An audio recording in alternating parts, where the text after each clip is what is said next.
Good day, Deep and Word family. Welcome to day 171 of our Bible study review. Today we're going through two chapters, Ezekiel 42 and 43. Now, yesterday's reading was accompanied by a case for either side, whether this possibly could be the millennial temple or not. I supplied resources in the description box for both cases. Now, if this is possibly the millennial temple, then there was a 3D model that gave explanations for why certain things are missing from that which we saw in the tabernacle and in Solomon's temple. So in yesterday's chapters 40 and 41, we saw the outer gates, the outer court, and we saw the inner temple as well. We saw the most holy place, but we saw certain things missing from that which was present in the past, all right? And the video below in the description box gives a reason for that, a possible reason for why we don't see certain things.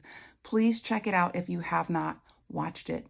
So in chapter 42, we see now that Ezekiel is brought into the inner chambers that are prepared for the priests. Let's start reading from verse 13. It says, "Then he said to me, the north chambers and the south chambers, which are before the separate place, are the holy chambers where the priests who approach Yahweh shall eat the most holy offerings. There they shall lay the most holy offerings, the grain offering, the sin offering, and the guilt offering, for the place is holy." Verse 14, "When the priests enter it, they shall not go out of the holy place into the outer court, but there they shall lay their garments in which they minister, for they are holy. And they shall put on other garments, and they shall approach those things which are for the people." So we see a priesthood, and we see them eating most holy offerings, and we see that some of the sacrifices, right, they are for purification. They're not for salvation purposes. All right, that 3D model video also explains that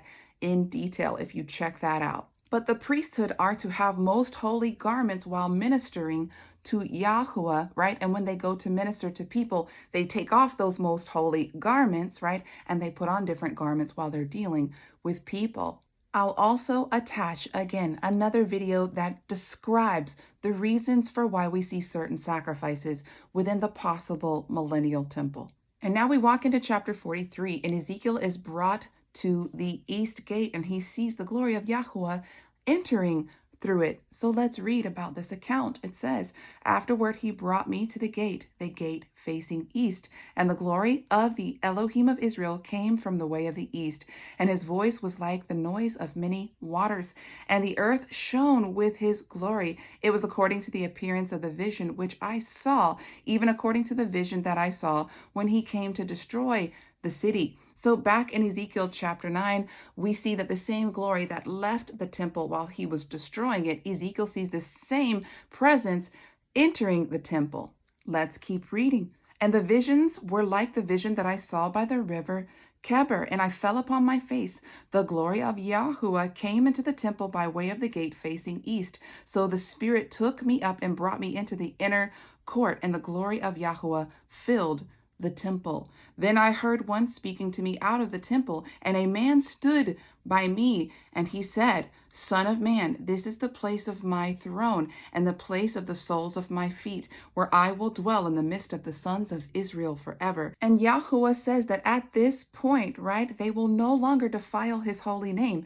His name will be established in this house, in this holy place, and it will never be defiled again by way of Israel's abominations. So we know at that point, if you don't know already, you have been grafted in to Israel, all right? And so at this point, we will be changed. Our bodies will be changed just like our Messiah. And so our bodies will not have a sin nature anymore, but there will be flesh and blood who repopulate the earth. And so the priesthood who ministers unto Yahuwah, right, by way of our high priest who is our Messiah, right? There's no way that we could defile him. We have a changed body, right? And we will learn the Torah straight from the walking, talking Torah, who is the Messiah. He will be seated in the millennial temple. He will be teaching the law, the Torah, not just to his priesthood, but to the flesh and blood who repopulates the earth. All of the nations shall know of the glory of Yahuwah by way of the king, the Davidic king, Yeshua. Let's pick up in verse 10. As for you, son of man, describe the temple to the house of Israel, that they may be ashamed of their iniquities, and let them measure the pattern.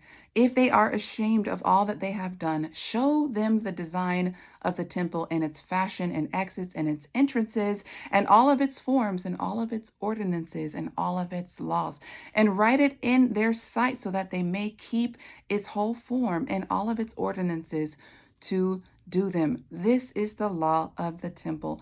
The whole territory on the top of the mountain all around shall be most holy. So Ezekiel was to show this to the captives in the Babylonian exile only if they were ashamed of what they had done. And that's why this does seem like it might be a conditional termed temple. But if it is not, if it is possibly the millennial temple, then this is something to ponder about. Now, in this temple, we see that an altar for sacrifice is restored, and the altar has to be purified, and it has to be purified by blood. This is the issue that most Christians have with thinking that this could possibly be the millennial temple. But again, the resources down below give reasons for these possible sacrifices in this possible millennial temple. Now, the truth of the matter is there will be a temple in the millennial reign. And the truth of the matter is the glory of Yahuwah will fill the entire earth.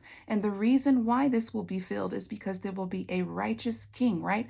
Melchizedek, he is king and high priest. He is making sure that the righteous laws of the Father are being executed upon the earth, right?